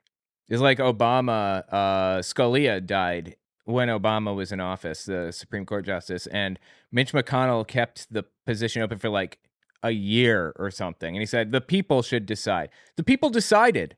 They decided when they elected Obama. A dying former president. Mm-hmm. It's the whole thing is nuts. I mean, look, I don't know about politics. Zelensky says Putin is terrified. You, man. Dude, how did we get here? I mean, Zelensky was viewed as a massive hero, and in my opinion is a massive hero. But Russian propaganda slowly but surely ate away at the public perception of Ukraine. And now everybody in America, or a lot of people at least, can't stand Ukraine. This blows my mind. There were people just a few years ago willing to go fight Russia on Ukraine's behalf. And over the course of 3 years, or however many, somehow now, like, Russia is the innocent one. Ukraine is to blame for all this. How did we get here? You people. You people are about to start World War III. Yeah, it's crazy. Because they're defending themselves? Are you shitting me? Russia fired a missile today. They fired an intercontinental ballistic missile for the first time ever. An ICBM, yeah, I heard about this. Russia was talking about launching a nuke at the United States, because he always does that. Putin does. It's constant. Always talking about launching nukes at the U.S., launching nukes. If he launched a nuke, then Russia would be destroyed instantaneously.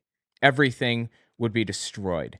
Everybody knows that that's not going to happen. Now, Putin might survive it, but I believe that Putin has cancer. I could be wrong on that, so double check me, but he's kind of, he's got like 1 foot in a grave, one on a banana peel at this point. First of all, I can't imagine Putin's going to be in power for much longer. And second, I seriously doubt he's going to launch a nuke. But he knows that his fear tactics don't work on anybody anymore, because everyone knows he's not going to do that. So he ramps it up. He's probably got a whole set of things that he intends to do to ramp it up more and more and more. Next thing he's going to do is launch an ICBM into Ukraine, right? That's what he did. Because an ICBM is what you would put a nuclear warhead on to reach the United States or whatever. He just wants to scare the shit out of people. Putin is just a colossal scumbag, is the bottom line. I'll try to avoid any windows in the near future. It's the first time one of those has ever been used. That's insanity. Insanity, because those intercontinental ballistic missiles can have nukes on them. This one didn't. Yeah, and whose fault is this? Who did this? But if it does, the whole world changes, And it changes because of the military-industrial complex, and it changes because of the money that's going to Ukraine, and it changes because the outgoing president or whoever the is actually running the country has decided to do something f***ing insane. Wow. Is he buying into the conspiracy theory that Biden isn't actually in control? This guy used to be interesting. He used to be pretty decent. He used to have some interesting conversations. I mean, he was kind of right-leaning, but it wasn't, far right. And he was also like, he had some progressive ideas. I mean, I think he was like a Bernie Sanders supporter in 2016 or something like that. He had Bernie Sanders on to talk to him. And slowly but surely, you can watch him move further and further and further right. So who does he think is to blame in this situation? Ukraine was sitting there minding their own business, and Russia lined, 200,000 troops or something? Lined up like 200,000 troops on the Ukrainian border and invaded. Full force. Full-scale invasion. Putin started out by saying it was going to be like a 2-week operation or something. He's just going to waltz right in and take everything. Because apparently he delusionally believed that people were pro-Russia in Ukraine, that they loved Russia. They wanted to be under like a dictator's rule or something. He thought it was going to be easy to go in, but nobody wanted him there. They started, I'm just putting all this on record because, obviously people are being gaslit into misremembering the entire process into what happened. They started broadcasting instructions to make Molotov cocktails on the radio in Ukraine. You know how hard it is to hold a city that is not friendly to you, whose civilian population hates you? It's not easy. Russia has lost territory that they took because the civilians were so opposed to their control. So anyway, Putin thought it was going to be quick and easy, like me, but it wasn't. He has a fight on his hands, and now people are fighting back, and Joe Rogan says, "Why are you fighting back? You're going to cause World War III. You've got to be shitting me with this." I'll tell you what really happened. An imperialistic country decided that they wanted to take more land. They wanted to take more territory, so they marched troops in to claim territory that is already controlled by a sovereign democratic government that is friendly to NATO, basically. Marched their asses in there and took it. That's what happened. And you're blaming the country who's being invaded. Really? What is wrong with you? And you know what? Even if I didn't support Ukraine in this whole scenario, which I do, but even if I didn't, I sure would not support Putin. Oh my God, Putin is a monster.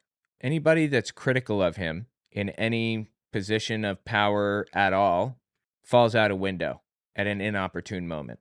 And that's very intentional. Trying to send a message. He doesn't just want to kill people, just pull the trigger publicly, put them through a trial or something. He doesn't want to do that. He wants everybody to wonder what happened to them and see 15, 20, 100, 1,000 people at the top of society. I think it happened to a ballet dancer recently. He wants people to watch them die one by one if they oppose him. That's disturbing. How can you possibly support anything that Russia does? Anything. Do something f***ing insane. F***ing insane.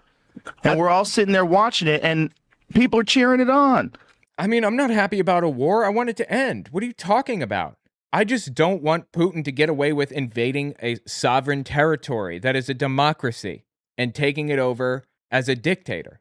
I want fewer dictatorships, more democracies. You know why? Democracies across the world have better literacy rates, better standards of living, higher living wages or higher wages overall, higher GDPs, more success, fewer homeless, fewer poor, fewer, disabled people suffering terribly.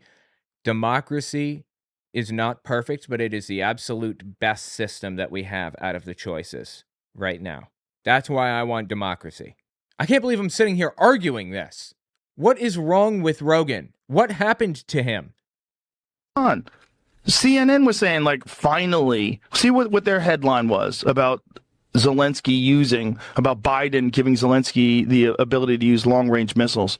U.S. made long-range. It's not like nobody knows where they came from. It's not like nobody knows. No, I mean, the United States produces weaponry and missiles and stuff for the whole world, practically. I mean, there are countries that are oppositional to the United States that have our guns. Maybe not with our permission necessarily, but they do.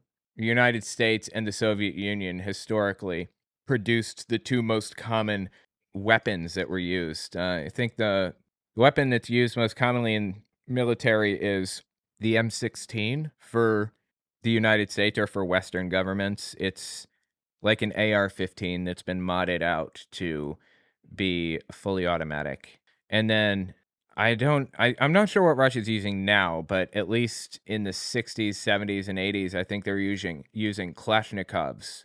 And the Soviet Union was arming different like groups within the Middle East, and the United States was arming other groups. So it was like a proxy war. We were funding the jihad. We were funding Osama bin Laden. We were giving him money and guns. The Mujahideen, we were funding it because they were fighting Russia, who was trying to come in and take that territory. It's a proxy war. Anyway, the point is that a ton of different countries use U.S. weapons and stuff. Ukraine makes food. They produce wheat and things, the world's breadbasket or whatever, Europe's breadbasket, and the United States makes weaponry. Of course.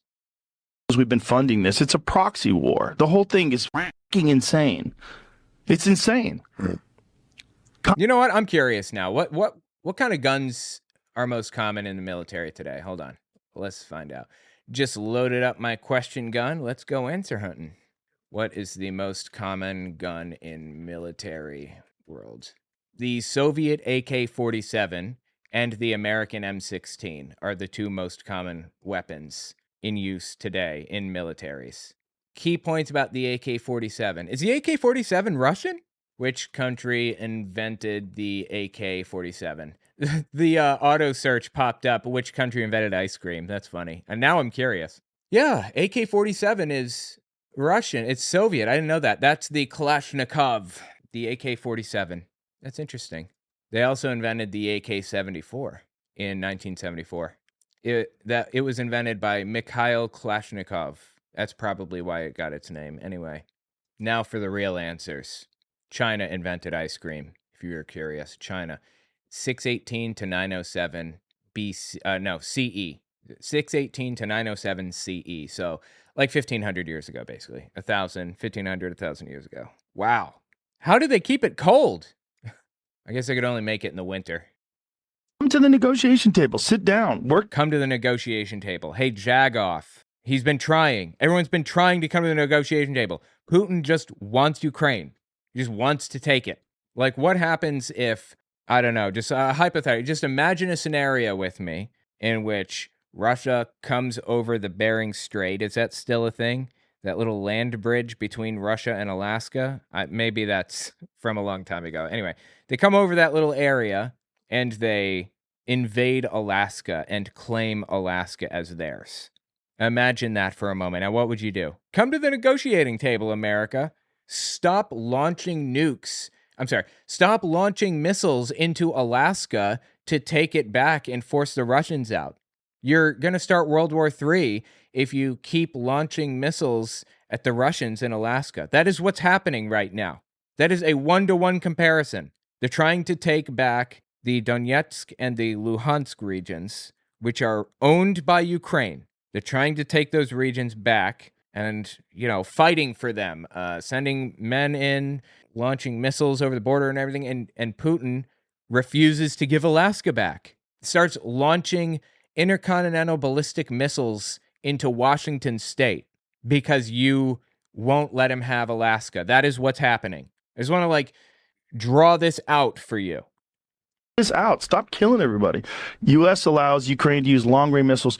So what did they say?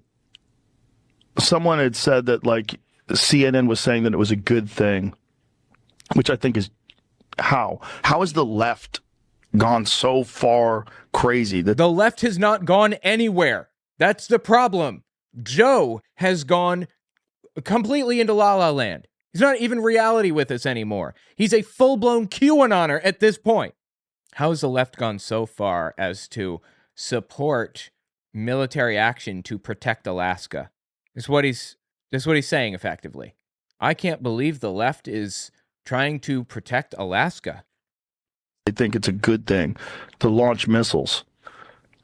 That's what's scary about life, is like you don't want to pay attention to that. You just want to live your life. You want to just be carefree and have fun and do the thing that you're passionate about. Yeah, 100%. How many Ukrainians can do that now? Because Putin invaded. Significantly fewer. Meanwhile, the world is burning. And you can't do anything about it. It's like you. at that high level, it's like there's nothing.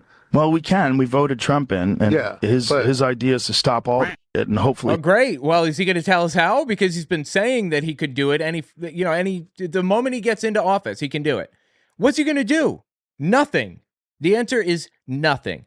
He's going to stop sending any aid to Ukraine whatsoever, and he's going to let a former Soviet Union KGB agent claim new territory and grow the region that he controls. Putin is a KGB agent that wrote like a 9-page essay or something forever ago about how much of a disaster it was that the Soviet Union broke up. It was like the biggest disaster of the 20th century is what he called it. I mean, I would have gone with concentration camps in Germany, but okay, yeah. Soviet Union breakup, I suppose, is a choice. He's trying to rejoin the Soviet Union, right? That's obvious. Trump is going to enable him to do that. He's going to allow Putin to take control of these regions, and he's going to stop helping the regions fight against him. How can you possibly be for that? Where is the Red Scare when you need it? They're always talking about like communism and socialism, and that's straight out of the Red Scare. How did we get to the point where the far right now supports Russia? There are actually Trump supporters that moved to Russia, that fled to Belarus. Like January 6th rioters fled to Belarus instead of facing their charges. How did we get here? This is wild. He can do that. Yeah. But, man.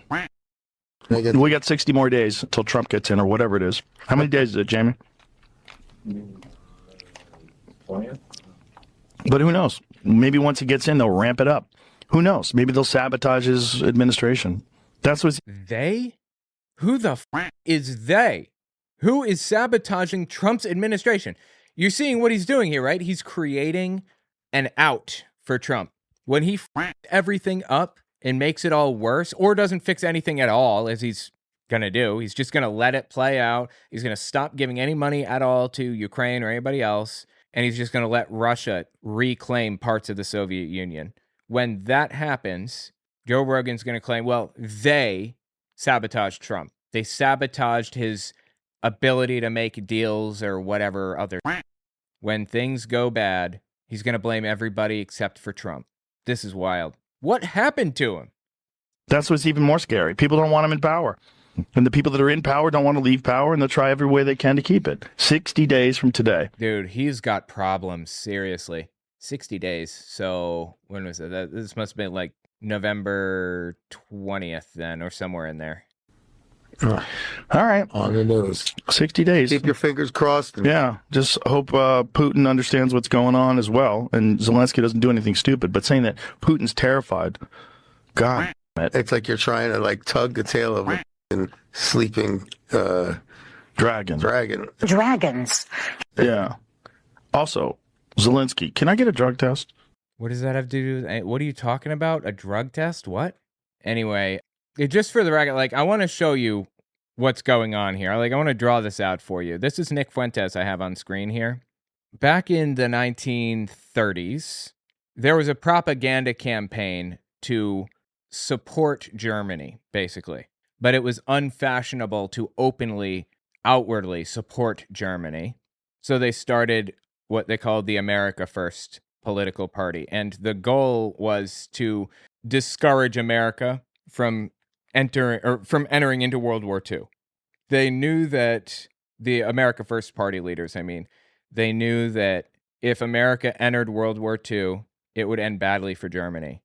but they were very clearly like on an adversarial footing with the Axis powers, with Japan and Germany and Italy and the others.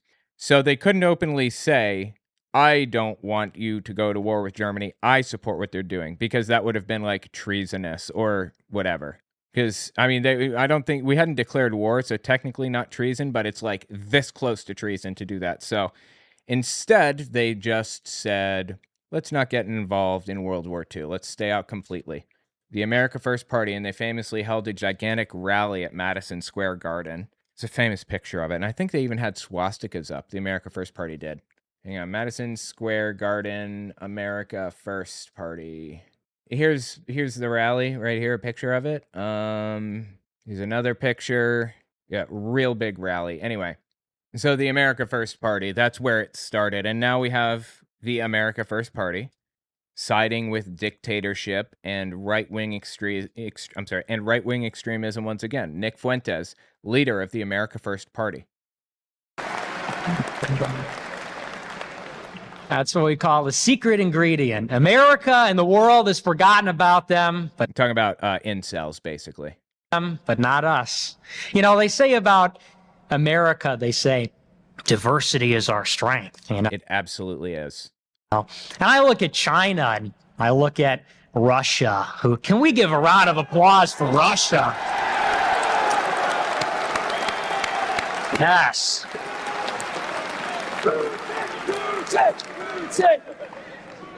Absolutely. You know, but I take a look around. That is a wild thing for him to say.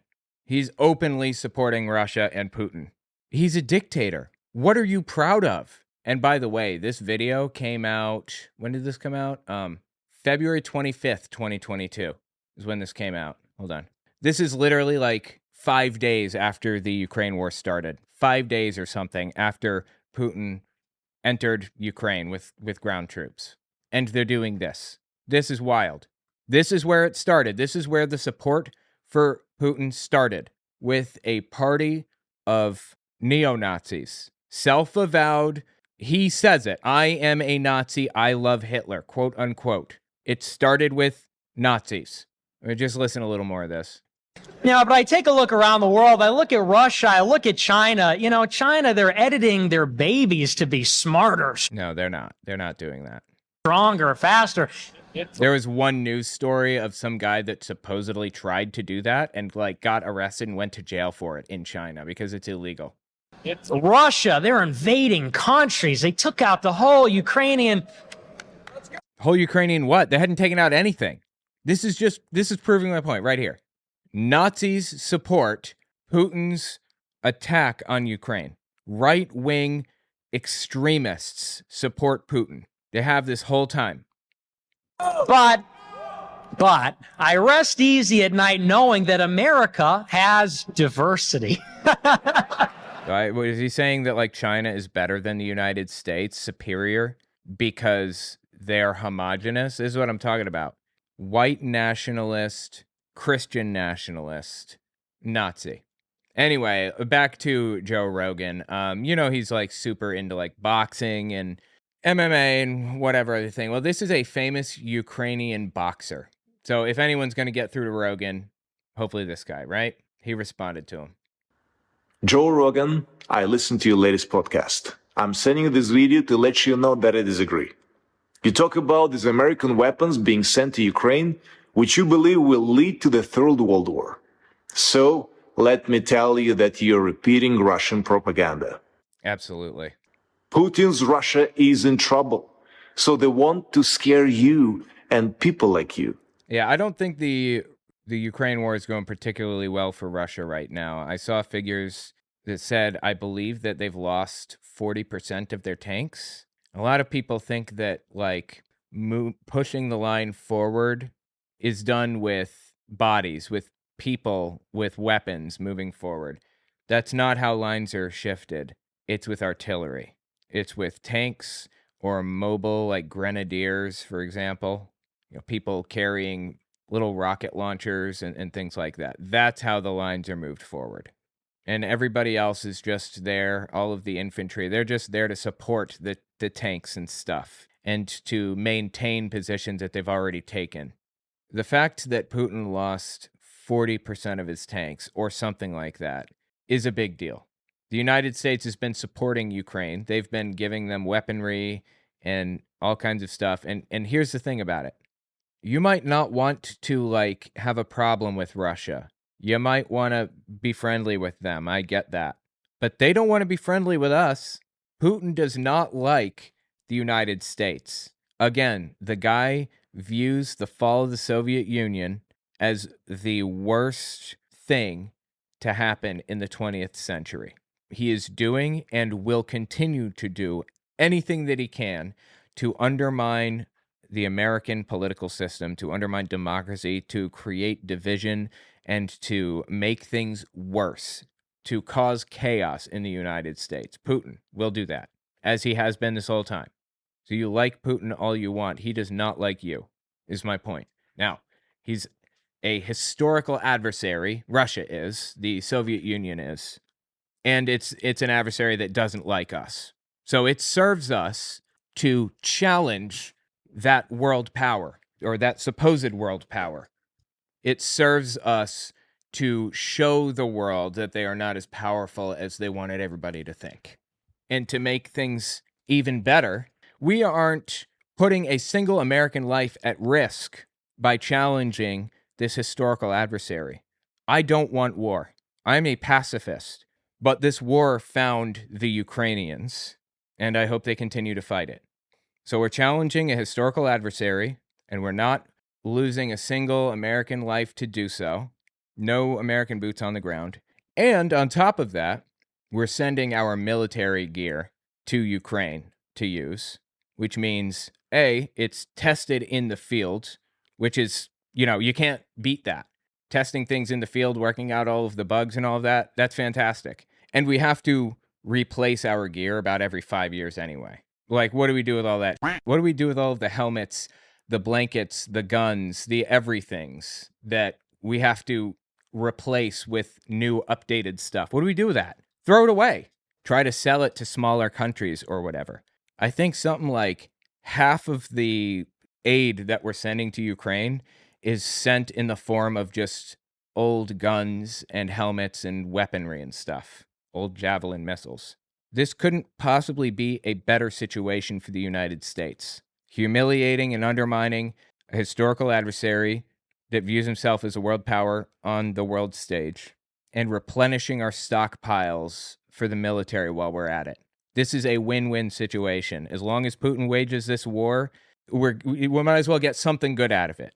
But what do we have here? We've got Joe Rogan arguing that this is bad, just repeating Russian propaganda. What is wrong with him? Has he not thought this through at all? In trouble. So they want to scare you and people like you. His war was supposed to last 3 days. It has lasted 3 years, thanks to the heroism and sacrifice of us Ukrainians. So you're using the only weapon that Putin really intends to use. Yep.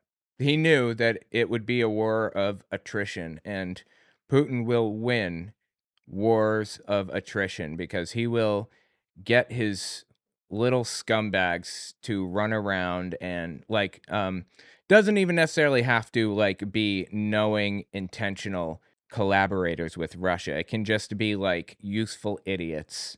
I don't think that Russia is in communication with Nick Fuentes, for example. I just think he's a little scumbag that works to undermine American interests in favor of dictators, dictatorships around the world. He doesn't want democracy. Nick Fuentes is open about the fact that he wants a dictatorship. So anyway, Putin gets his little scumbags to run around and say all kinds of stupid about how Russia is the best and how Ukraine is going to cause World War III by defending themselves. And that works. I don't know what's happening right now in this moment in time when you're watching this, but not too long ago, a bunch of people were charged by the Department of Justice, 6 influencers, I think, basically for being paid by Russia, by Russian propagandists, by the government of Russia. And they weren't charged. Tim Pool, Dave Rubin, Benny Johnson, and some others, 3 others, I think. They were listed as people that were being paid in this scheme by Russia to fund right-wing extremism in the United States. It was all blown wide open not too long ago, and you have little scumbags working for Putin, knowingly or not, saying things like this. Know it. But I don't know that it matters anymore. This is psychotic. Ukraine is the enemy of this country. Ukraine is our enemy, being funded by the Democrats. I will stress this again. One of the greatest enemies of our nation right now is Ukraine. They are expanding this war. Now, don't get me wrong. I know you've got criminal elements of the U.S. government pushing them and guiding them and telling them what to do. This is just complete bullshit. Little scumbags working for Putin, knowingly or not. Putin wins wars of attrition because the longer he can draw it out, the more he can get the public on his side. People are outraged by the shit that he does. Disgusted. Pushing people out of windows, invading sovereign countries, imposing dictatorial rules on his people, rigging his elections in Russia. People are outraged by that, but people forget. With enough time, he kind of slowly but surely just works it out of the public consciousness, gets his little army of nutcases like Tim Pool and his bot armies, and starts spreading garbage all over the internet. It's Russian propaganda. You know that Putin, well, I don't know that he coined the phrase, but this phrase was coined as a result of Putin's propaganda method. There's something called fire hose propaganda, the fire hose of falsehoods. Putin invented this propaganda technique in 2014. And it's basically where, you know that some things are going to go viral. Some subjects, some ideas, some memes about things are going to go viral. So, for example, what's the anti-Ukraine group going to latch onto?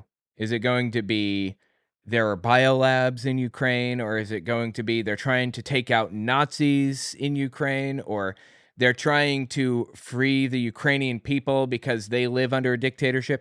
I mean, which propagandistic nonsense is the public going to like the most? You never know. So you spread as many of these propagandistic talking points as possible through as many media networks as you can, through bot armies, through public influencers, through the media, newspaper, print media, video media, whatever else, social media, and you see which ones stick. That's generally been kind of Putin's strategy, the fire hose of falsehoods. And we can see which ones stick the best. Right now, it's Zelensky's going to cause World War III, completely reversing it. Previously, it was biolabs in Ukraine. Complete nonsense. And Putin often mixes in things that, like, the media outlet that he's appealing to will latch on to, like human trafficking for QAnon. In my personal opinion, QAnon is just a Russian node of disinformation. Here's a QAnoner, Delora O'Brien, that immediately after the war started, starts spreading the propaganda. This is one of the fire hoses of falsehood, if you will, one of the vectors. Right before I came on here, this is what was sent to me. A Russian soldier. I even have his name, and I can't give it. I'm sorry. I can't. Just research it. I'm sure it'll start coming out. It never came out because it was a lie from Putin. Searching for bioweapons. There was him and a few of the other soldiers searching for bioweapons in central Ukraine. No, they weren't.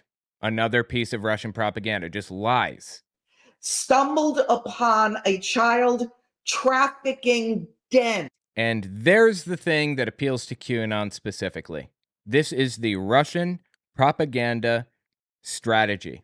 You know, Hitler had Joseph Goebbels, his propaganda minister, to do things like this, to spread disinformation like this.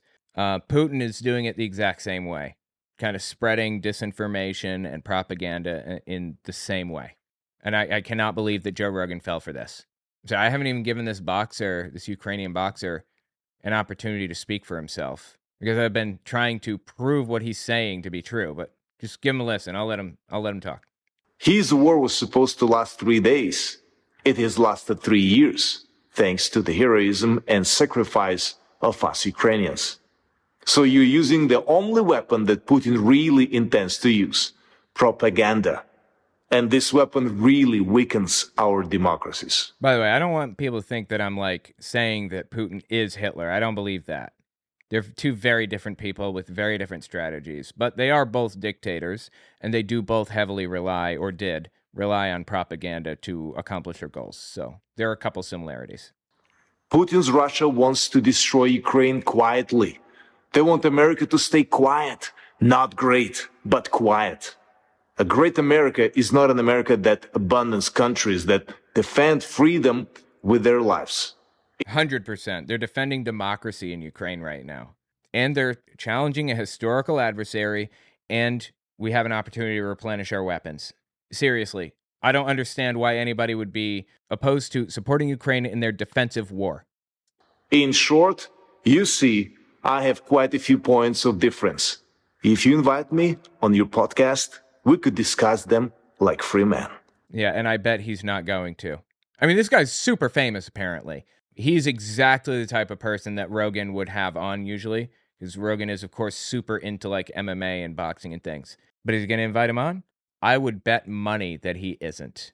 Well, that was the end of it, I guess. Anyway, yeah, just tell me what you think about it in the comments. I'm just blown away that Joe Rogan is such a sucker.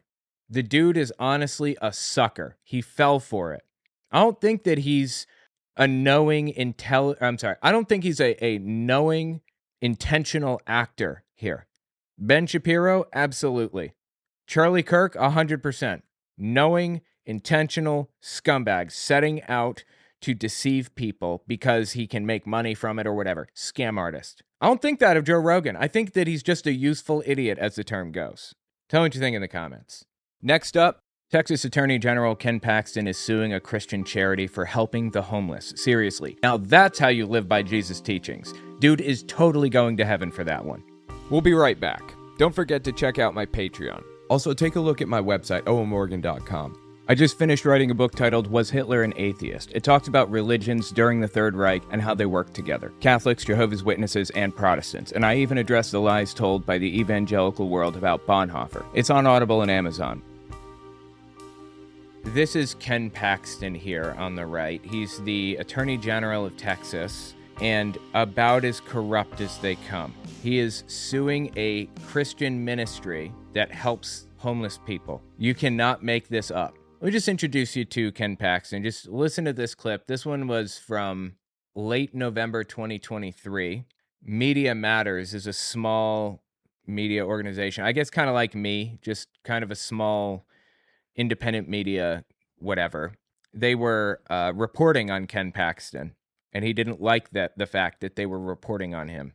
He faced impeachment by his own party because he's getting drunk while on I don't know where, while at work. I don't know where the I don't know where the Attorney General works. Like, where's his office? Is it in the governor's office or is it at the state Congress? I'm not sure, but he was getting drunk there is the problem. And he was paying a bunch of people bribes and things. I mean, it was really bad.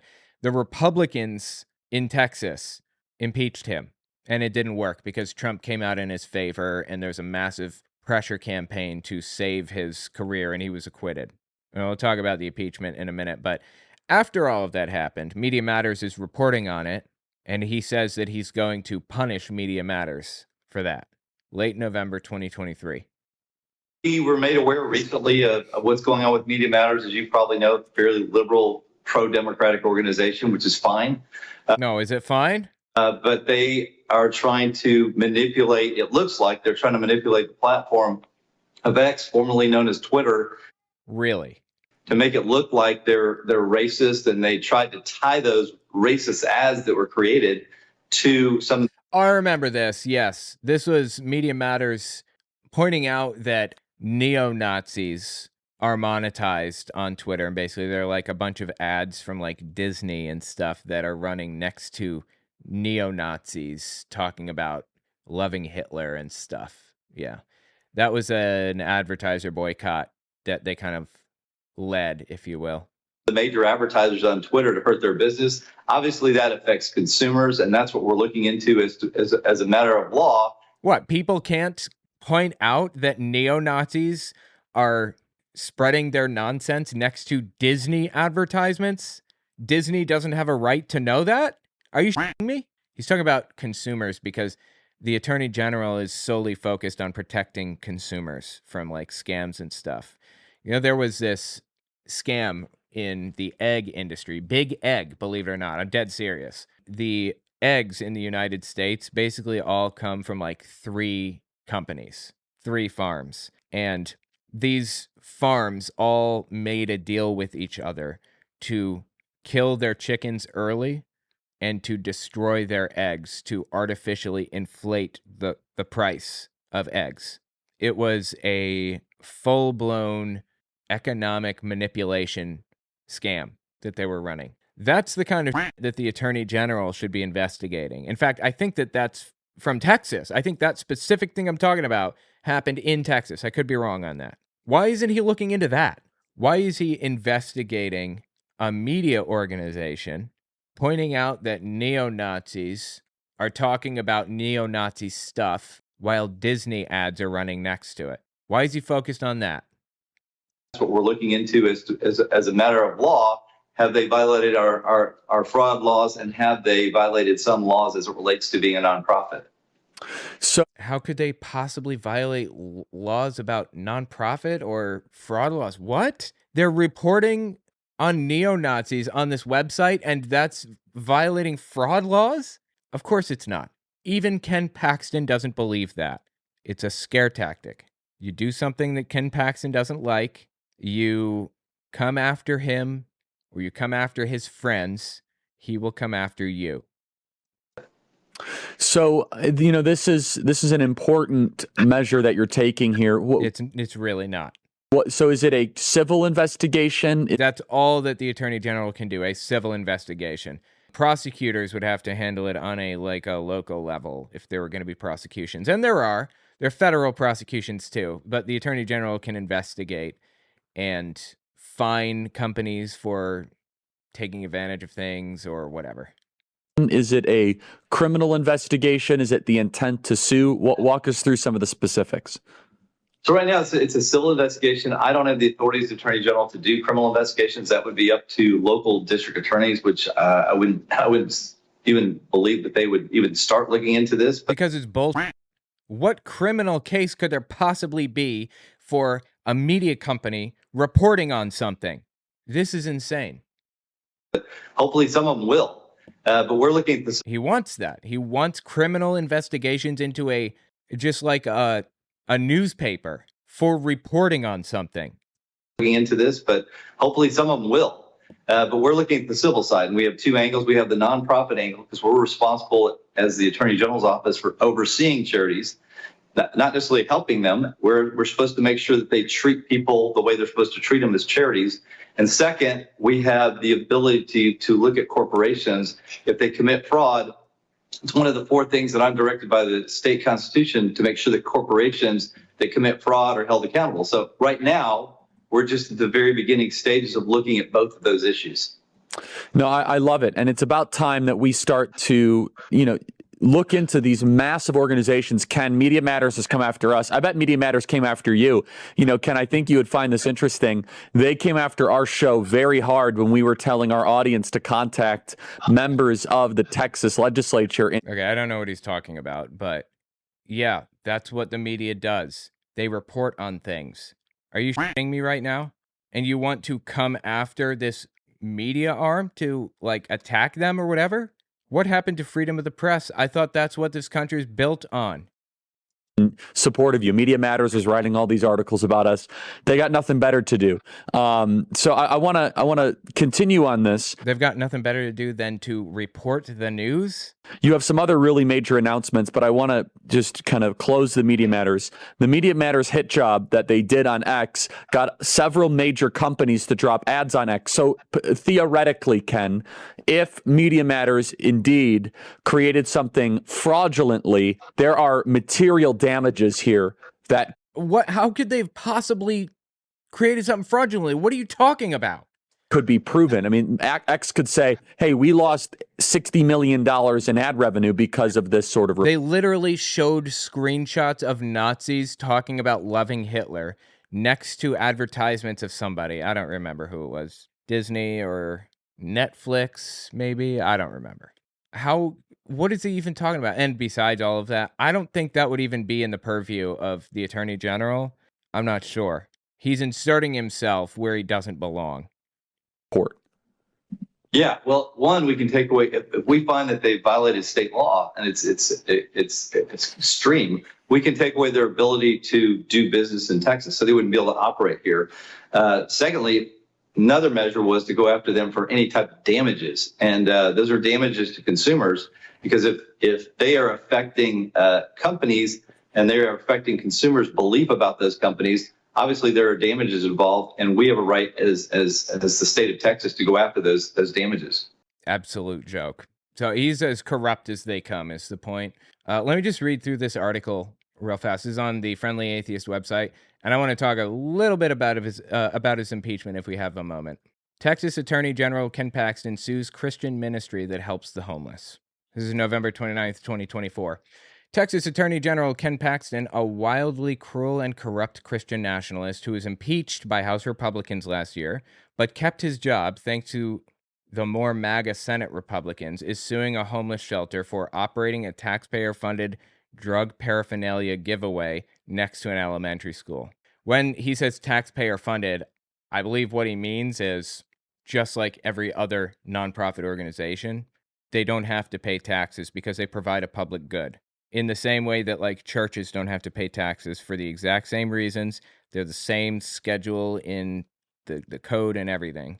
They don't have to pay taxes because they're providing a good. So all of the money that they'd pay to taxes, they put it into charitable work. And as a result, they're heavily regulated. Like they've got federal and state level regulators breathing down their necks 24/7 practically.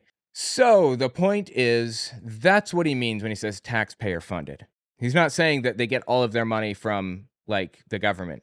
He means that they're funded in the exact same way that a church is funded. And he says they're operating a taxpayer-funded drug paraphernalia giveaway next to an elementary school. Okay? He claims the Sunrise Homeless Navigation Center is a magnet for drugs and crime. By the way, I don't know where we're leading with this, so let me just put it on record. Needle exchange programs, I assume, is probably what he's talking about. Those are actually necessary and helpful. West Virginia, one of the most conservative states in the country, solidly red. Every district voted for Trump in 2016 and 2020 and 2024, I believe. They had a hepatitis C outbreak in Huntington, West Virginia, and they had to deal with that outbreak by starting a needle exchange program. You bring in dirty needles, they give you clean ones. No questions asked. You just come in and you do it and you leave. That cut down on the health emergency that Huntington was suffering, which means that it costs taxpayers less money because people were on Medicaid or Medicare and going to the hospital and getting treatment for hepatitis C, hundreds of thousands of dollars it costs per person, among other things. You know, more people dying means a drain on the economy and everything else. Huntington, though they are very conservative, instituted a needle exchange program because that's how you deal with certain problems. I assume that's what he's talking about here. He claims the Sunrise Homeless Navigation Center is a magnet for drugs and crime, largely due to the syringe distribution service offered by the location. And if he succeeds in court, the shelter will shut down. Yep, that's what I thought. Yeah, needle exchanges are important. It's an important method of preventing the spread of illness, especially in areas that have like an HIV epidemic or something. It's extremely important to have needles available to people. What's interesting about this lawsuit, though, is that Paxton is effectively suing a Christian ministry for helping unhoused people, and the ministry plans to respond to the threat by saying they have a religious right to assist others. I love it. Yeah, this is definitely going to get Ken Paxton into heaven, right? For sure. This will get him there. All right, I'm just going to read like the bolded portions here. This is from the church, like the ministry's statement. Churches are protected under the First Amendment, the U.S. Religious Land Use and Institutionalized Persons Act, and also the Texas Religious Freedom Restoration Act. Thankfully, the First Amendment, federal law, and state law protect churches that serve people experiencing homelessness across our country, even when governments attempt to restrict their work. End quote. That's their statement. This is back to Hemant Mehta.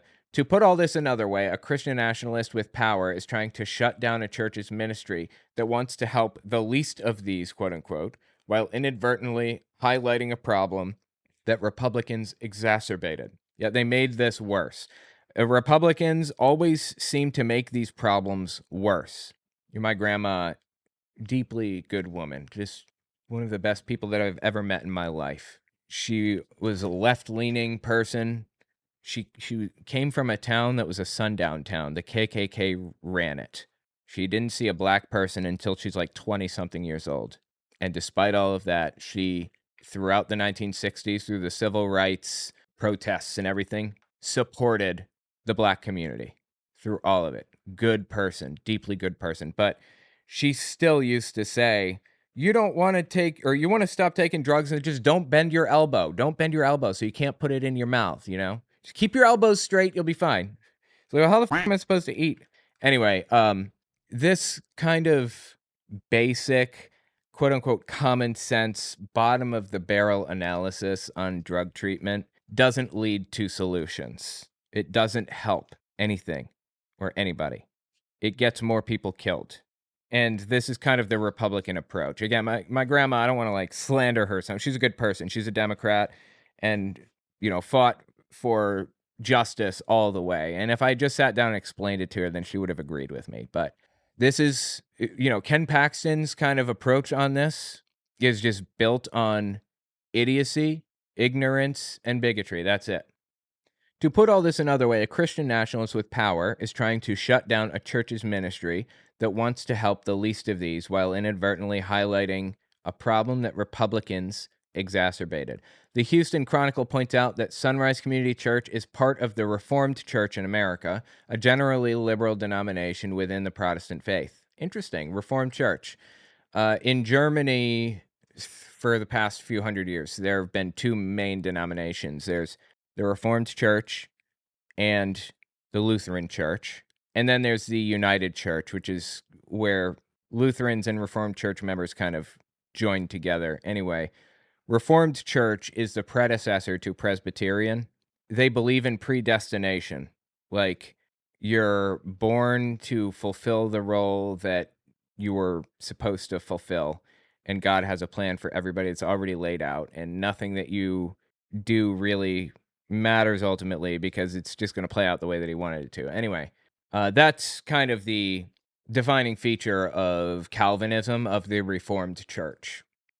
Anyway, back to Hemant Mehta. There's no way to sugarcoat the problem. As the lawsuit notes, the unhoused people are urinating, defecating, fornicating, fighting, and leaving needles in the area, an area which is right next to Joslin Elementary School. The Austin City Council has given Sunrise over $2.5 million to do its work since 2021. That's why Paxton wants to shut it all down. I think this is a statement from Paxton. In Sunrise's own words, Sunrise has converted the area into a steady home base for this dangerous, drug-addled homeless population. The result is predictable and devastating for the local community. All right? Well, here's the thing. Elementary schools are everywhere. There is like literally not one place that you can set up shop where there won't be an elementary school somewhere nearby. I mean, schools, generally, at least, are all over the place. They're in every district. And what's more, there are homeless people everywhere too. That's part of society. It doesn't have to be, but it is. So I'm not sure like what Paxton wants to do here. It's like the people who create hostile architecture, you know, where they put like arms on every bench so that people can't like lay down on it, and they put spikes under bridges so that they can't sleep under bridges or anything. What are these people supposed to do? They have no other option. They are literally sleeping under a bridge, okay? What do you expect them to do now? You're just making their lives harder. They're already difficult. They're already at bottom, at zero. And you want to bring them into the negatives now, seemingly. Says here, Paxton says the ministry has enriched itself with the public money, but there's no evidence of the religious leaders getting wealthy off this project or the institution not using the money appropriately. All right, so he's just like spreading lies about him then. He's just claiming that they're doing something that they're not so that he can justify an investigation. By the way, Paxton is the same person, I believe, that requested a list of all trans, what was it? A list of all trans patients from a hospital from the beginning of time, I believe, and had basically no justification for it. Like, there was no reason to request that list. Why would he need that? That's disturbing. Creating lists like that is actually how things started in Germany, or that was like a part of the equation at the very least. He also claims the ministry seems to tolerate the drug use by offering syringes, but there's an explanation for that. If people are struggling with substance abuse, they're not magically going to stop doing drugs. Yeah, this is what I was saying. They'll find a way to get them, and they'll use whatever needles they can get their hands on to inject those drugs into their bodies, hurting themselves even more and possibly hurting others indirectly due to the spread of diseases. Yeah, absolutely. Needle exchanges are necessary. And when a city or when a government, a county or whatever deals with that, they know that. They come to that conclusion. Doesn't matter how right-wing this government is, they will recognize that this problem has to be dealt with somehow. There are basically two options. This is the bottom line. You have to do something about this problem. So governments will go one of two ways. Either they'll create a needle exchange program and an educational program to try to educate kids when they're young about not doing drugs and things like that. Prevention programs and recovery networks and all that. Either government will create all of that infrastructure, or they will do what Duterte did in the Philippines and just tell cops to kill drug addicts and or dealers. Just kill them. Just pull the trigger. You see somebody dealing drugs, kill them. The government inevitably has to pick one of those two, and it's not going to happen in the United States, obviously. So inevitably, as governments deal with, or as local communities deal with more and more drug use, Texas is going to expand their social safety nets, their needle exchange programs, their infrastructures, or whatever's. And Ken Paxton is trying to prevent that. I don't know what the point is here. Like, what's he trying to accomplish? They'll find a way to get them, and they'll use whatever needles they can get their hands on to inject those drugs into their bodies, hurting themselves even more and possibly hurting others indirectly due to the spread of diseases. By offering people sterile needles, as the Centers for Disease Control and Prevention notes, it can reduce the risk of infection and prevent outbreaks. Programs like these are proven and effective. More importantly, they do not encourage drug use. It's about harm reduction. The abysmal reporting about this lawsuit by local news outlets doesn't mention any of this. Really? Interesting.